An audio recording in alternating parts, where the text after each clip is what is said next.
I want to show you how you can convert your document, like I have here on Yummy Bears, into a PowerPoint presentation. And if you don't know anything about PowerPoint, then I recommend that you watch my training videos on it.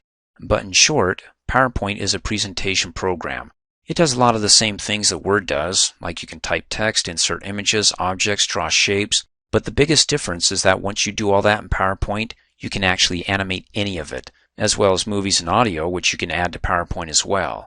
So in PowerPoint, I could take my title here, Yummy Bears, and have it fly in from the right, zoom, like that, all animated. And with that sound effect, because it can record my voice, but they have better sound effects that you can use. In any case, you don't want to do too much in PowerPoint, because if that's all you did was all these gee whiz effects, as in gee whiz, look at what I can do, where they fly in, they come in, they fade in, they twist and turn, well, you're going to lose your audience because they're only focused on either getting dizzy and sick or what next effect is going to be coming up. In any case, what you can see here is the text I want to give a presentation on, but to copy it over to PowerPoint, which I could go ahead and select all of it and copy and paste it into PowerPoint, but instead I want to use the Send to PowerPoint feature, because that feature will only copy over from my document things like bulleted lists and any heading styles that I applied to my text. Now, why doesn't it pull over all the text? The whole purpose of PowerPoint is not to read, that's a Word document. So if you want them to read things, I would recommend go ahead and printing off your document here and using it as a handout, which some people do during presentations. But the presentation, the slides that you show up on the screen, is just supposed to focus on your main points and your subpoints like I have here. So I've got, well, when I click anywhere within the text up here on the Home tab in the Styles group, there you go. There's my heading style 1, the main point, and then the subpoints to the main point, like flavors. That's heading style 2, and that's also heading style 2 as well.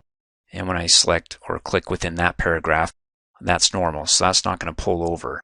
So just the main points and the subpoints are anything that has a heading style applied to it, and also any bulleted list or numbered list or outline lists. Because again, we're just focusing on main points or key points from our heading styles and also our lists. And then we can go ahead in the PowerPoint presentation, show that up on the screen, and then have some other mediums like audio, a picture, video, and grab their attention more because, well, when I'm a presenter, I notice that my audience, when I put a lot of text up there, they start reading ahead of me going, okay, that's what that's about. I can clock out and not pay attention. So I'll just give them keywords and say, okay, this is what we're talking about, and maybe just a few points like our cookies are bigger, maybe we want to avoid high fructose corn syrup, so it's not as sweet as normal, things like that. And so it becomes less of a reading, but more of a thinking presentation to have it more interactive. And so we have our main point, snickerdoodles, heading 1, subpoint, oversight or overbite, supports that heading 2. And then our earnings from our oversight or overbite, well, you can't see it up here because it's not heading 2, it's a subheading to heading 2, which is heading 3, and then of course a subheading to the subheading to the subheading would be heading 4, but we're not doing that. So when I send this over to PowerPoint by using the Send to PowerPoint feature, anything that has a heading 1 style will be the title for every slide. And then in that slide, for the title that's on the slide, Snickerdoodles, all subheadings like heading 2 and heading 3 will be bulleted points, or points that when I cover Snickerdoodles on that slide are the things that I want to talk about.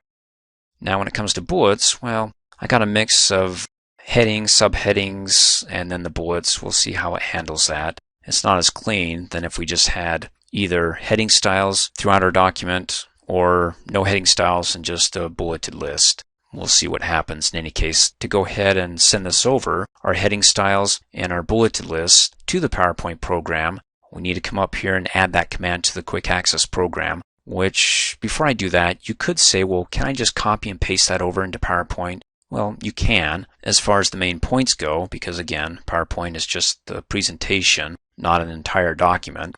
So we're just presenting main points that we can discuss during the presentation. So you could copy your heading 1 styles and then go over and paste it. But when you use the Send to PowerPoint feature, it does that for you. You may have to rearrange a bit if it's not in the exact place you'd like to see it, but it's there. And you don't have to have 2 separate windows to go from one to copy to paste into the other. So let's come up here and right-click anywhere on the Quick Access toolbar to customize it.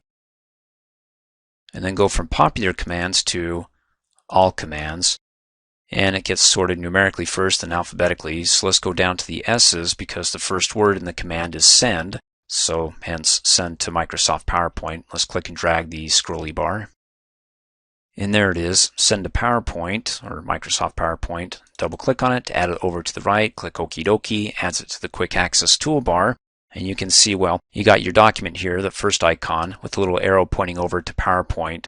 So it's going to send it over there in a single click. Click. Opens up PowerPoint, and there we go. We have a total of 5 slides. Let's see how it handles it.